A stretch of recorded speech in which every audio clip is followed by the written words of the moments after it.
Hi, I'm Dr. Roberto Alamino. I'm 51 years old, and I'm here to talk to you about getting fit after your 50s. I am a theoretical physicist. I am originally from Brazil. I moved to the UK, where I work now as a lecturer in a university. My research is mainly in AI applied to physics, biology, and other kind of what we call complex systems. But that's not what I'm here to talk about. I'm here to talk about how, at some point, being fitness in the past, I lost my fitness. I realized that, and I realized that very close to my 50s, and then I did something, and how this something worked for me and worked very well. So I want to pass this to you. And in a series of videos that I'm going to post here, I'm going to explain how it happened. And I want to argue that you can do that as well, right? It's not going to be super quick, super fast. It's not going to be super easy, but it's going to work, even if you're older, like I am. And there is more, right?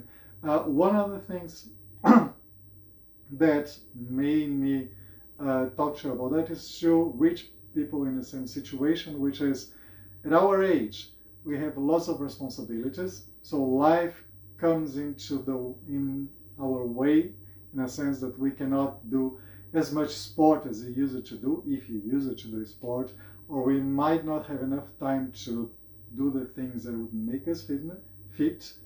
But slowly, I will show you that you can adapt your routine, your habits, and start to put in some of the things that will make you fitter. My journey actually into fitness started 1.5 years ago. I went to Brazil to visit my relatives in August last year, and I went to the beach with them. And when I was playing on the beach with my nephew, my son, I started to feel tired. And actually, I looked at myself and I also felt that I was not comfortable with my body. And lots of people are going to say to you that you have to be comfortable with whatever body you have. That's true, but only partially true. Because you are allowed, completely allowed, to feel uncomfortable with your body if you think so. Okay? And if you want to change your body, you don't have to be ashamed of that, right? Of course, there are lots of psychological issues that have to be considered, but that shouldn't prevent you if you really think, if you're well psychologically, and if you think that what is in general, and you just think that you would want a different body, you're completely allowed to do that. Okay? So, as I said, I felt I wasn't fit enough. I was very fit in the past, and that was bothering me. But I was almost 50. I went to Brazil to celebrate my 50th anniversary with my father. My father was turning 90, so we made a big party. But I thought, well, maybe it's too late for me. Maybe I cannot be fit ever again. But I decided to take into consideration the fact that I have nothing to lose. Okay, so I can try and see what happens. If it doesn't happen, the worst thing, I will stay the same way as I am right now. And then I'll get comfortable with that. I will be okay with that. I tried. But I decided to try it in using all the things that I learned throughout my entire life. And basically, I'm a scientist, so I decided to use science. And I'm going to tell you that it worked, and it worked very well. And I'm going to pass this knowledge to you through a series of videos. I'm also going to talk a lot about nutrition, sports, etc. I'm not a specialist in nutrition. I'm not a specialist in sports.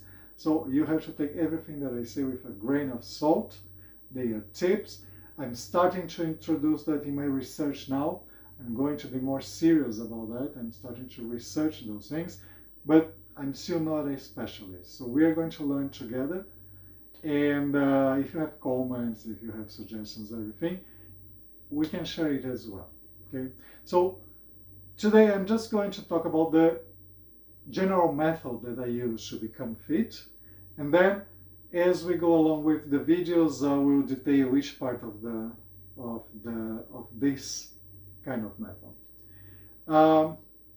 As a scientist, I decided to wrap up everything that I've done, to observe everything that I've done to become fit. I noticed that it worked, and I decided to create an envelope for that, which I call a method, that I gave the name of SAMBA, so you can remember that easily. And SAMBA stands for singling out, awareness, measurement, budging, and adapt, or adaptation. So 5 letters, each one of those letters describe something that you can do, that you can incorporate in order to make it effective. And I'm going to give an overview of those things right now, but then we go in more details later on. So S, singling out. That's one of the most important parts of the method, because usually when we say, I want to be fit, we don't know exactly what we want. It might be getting stronger, it might be getting more flexible, getting more balance, it might be to get a better body. So lots of things can be becoming fit. And actually becoming fit is indeed, right, the combination of all those things. But if you try to reach all those things at the same time, you are bound to fail, because it's too many things to do to get all of that together.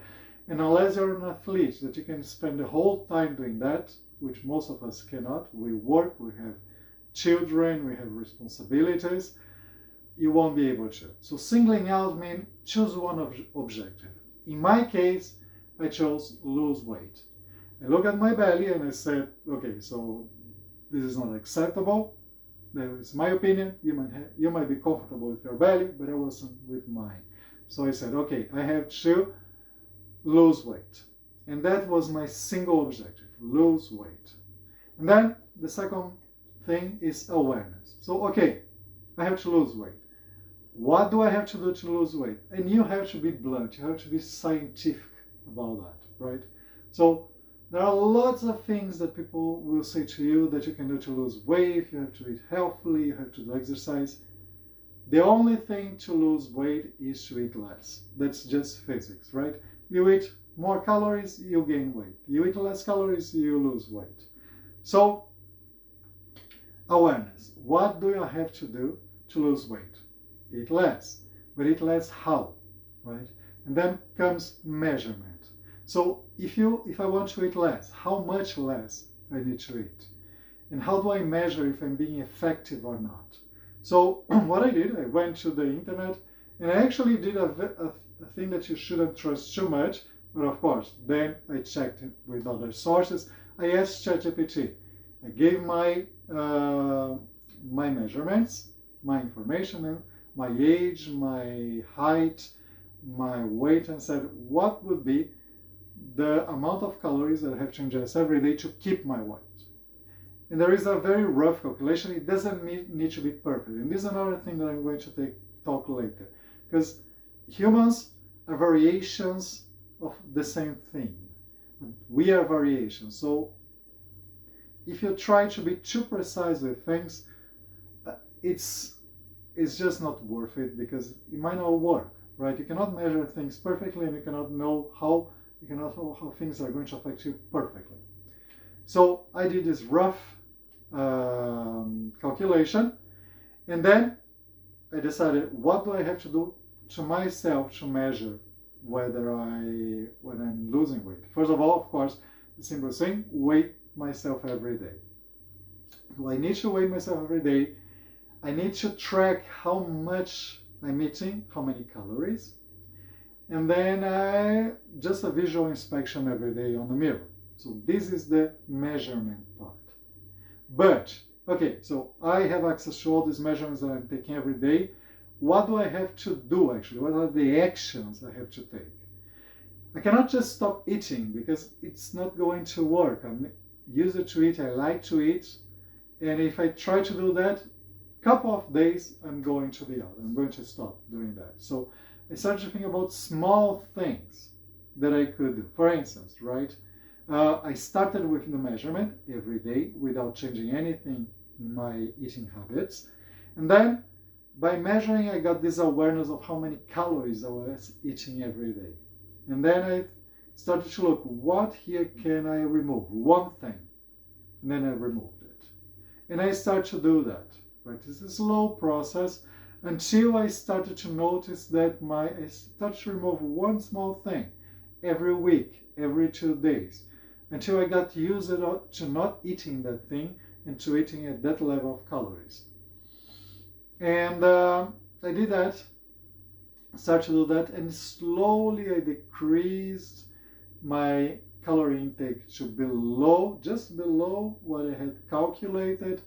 And as I started to do that, it started to become easier.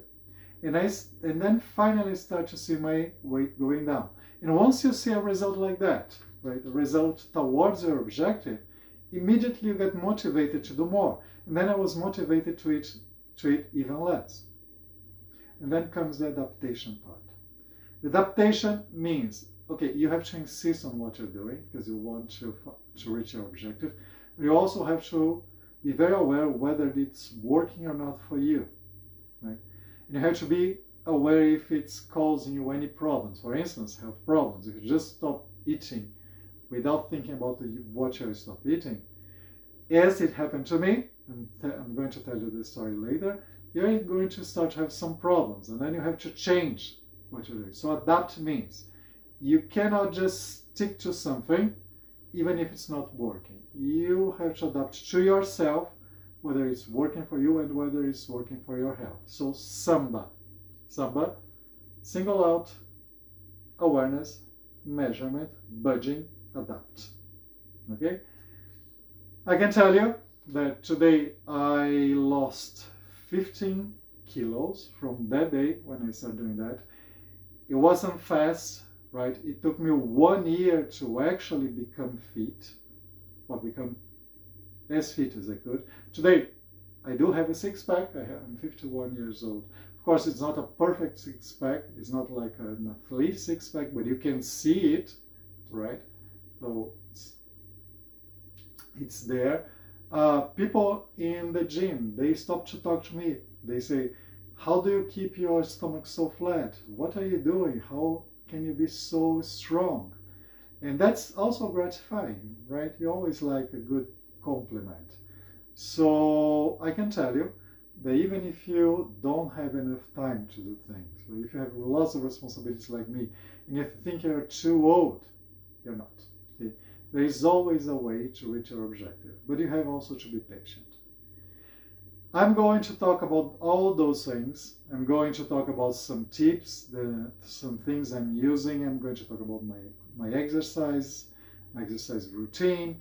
I'm going to talk about the things that I'm eating, because one of the things that you have to be aware about fitness is that you have to combine exercise and nutrition.